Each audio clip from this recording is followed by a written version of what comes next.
What's up, gamers? It's Cooper here. We're inside the Activision booth checking out the new 007 adventure as opposed to GoldenEye. This is Bloodstone, so Daniel Craig is the star of this one. We're here with Sandy Lockheed from Bizarre Creations, the developer for the new project. So, what are you guys trying to do with Bloodstone? Because this is an original story, has nothing to do with any movie, but obviously set in the Bond universe. Yeah, that's exactly right. What we're doing is we really want to give the player the opportunity to play a brand new James Bond adventure through the eyes of Daniel Craig's James Bond and everything that entails. So we want to give them the variety, the power, the skill, but also like the intelligence of Daniel Craig's James Bond. It's you know, a lot of it's a third-person cover combat game. There's also hand-to-hand takedowns in there, and we've got a lot of driving sections in there. So it's constantly throwing something new and fresh at the player. Yeah, I mean, it's very indicative of like the whole reboot of the Bond series they recently did with the brutal melee takedowns, you know, one shot to the head and then whips out his gun and shoots the guy right behind him. Yeah, the authenticity to James Bond has been a real key for us. So we got things like, you've got Daniel Craig in there as James Bond. He's got the likeness in there, you've also got his voice. You've got Judi Dench reprising her role as M. We've got a Bond girl in here who's played by Joss Stone. And she's actually a character in the game, but also does the title song. But we even went a step further. We got things like the costume designer has done the costumes. We got Ben Cook, who's the stunt double for Daniel Craig in the films. He's done all the mocap stuff. So all the actions and all the takedowns really, really are authentic to Daniel Craig's James Bond. And of course, it's a new story written by Bruce Firestein, who's a Bond writer. He wrote GoldenEye, Tomorrow Never Dies, Everything or Nothing. So everything kind of comes together, and it makes it feel really like an authentic James Bond adventure. Is the game very linear, the levels and stuff, or do we have different ways we can, you know, go through about making the objectives? Okay, so the actual gameplay, the narrative is kind of linear because we wanted to tell a really good story. But the actual levels are pretty much up to the player how to interpret how they go through them. So what they have is Bond's only gadget in the game is a smartphone, and what that does is it kind of draws up an augmented reality screen, and it shows where the enemies are, what state they're in, what weapons they got, and anything else in the area like intelligence items. And once the player looks at that, they can try to work out what they want to do.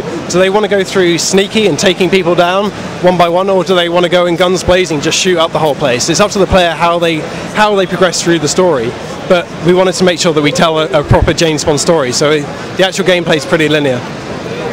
You mentioned that there's some vehicles and stuff, and really Bizarre Creations is probably best known for their racing games. Does that play a large part of the game, or is it more like, you know, you play a bunch of levels as James Bond and then you kind of just mix it in there for a little diversity? It's kind of a bit of both. We wanted to, depending on who you ask, it's like 70-30, 60-40, but we wanted to make sure that, yeah, it mixes up the action a bit. If you keep on doing the same thing all the way through, then you'll get tired or you get bored. So, you know, whenever we felt it was necessary, or it helped with the storyline, or it helped with the action, we put a vehicle section in. And we knew that we could do really good, compelling driving sections. We worked on, most recently, Blur, but going back, the Project Gotham series, Metropolis Street Racer. So we've got a heritage as a driving studio. What we thought we could bring to the James Bond games is a really nice driving model, like a really nice handling model. So the cars, you know, they're accessible, but they're not as arcadey as previous attempts. So like if you're driving an Aston Martin and you're kind of turning a corner sharply, you'll feel it kind of stepping out a little bit. It kind of feels like you're driving the raw power of an Aston Martin DBS. More realistic model to it. Exactly. Yeah, because we wanted to convey just how powerful these machines are, and how you know, how good Daniel Craig's Bond is at. How good is he is at driving? Yeah, exactly.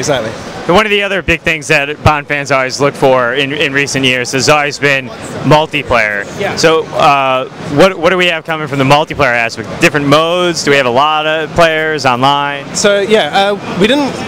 You know, we thought long and hard about this. We didn't want to do multiplayer if it's just the same thing that people have seen before and before, because, you know, we wanted to make sure that we bring something new. So what we got is it's 16-player, 16-player multiplayer, 2 teams of 8. That's much more than most Bonds. Yeah. Well, the idea is it's kind of a team-based thing. So you're either playing as MI6 or you're playing as mercenaries. And if you're playing as MI6, then of course you've got to stop the mercenaries for doing some nefarious acts. And if you're the mercenaries, you've got to punch through MI6 and try and try and carry out your devilish deeds. But it really encourages a lot of teamwork, a lot of strategy, but also a lot of action in there as well. So there's no normal deathmatch? You got team deathmatch, and I think we've got last man standing as well. What platforms is Bloodstone coming out for? Okay, so we're shipping on PS3, 360, and PC on November 5th. Oh wow, so not that far away then. No, it's pretty close now. It looks fantastic, graphics are great, it's running pretty smooth, and we didn't see any multiplayer, but I'm sure it's going to be fantastic. Yeah, thank you very much. Thanks so much. Okay.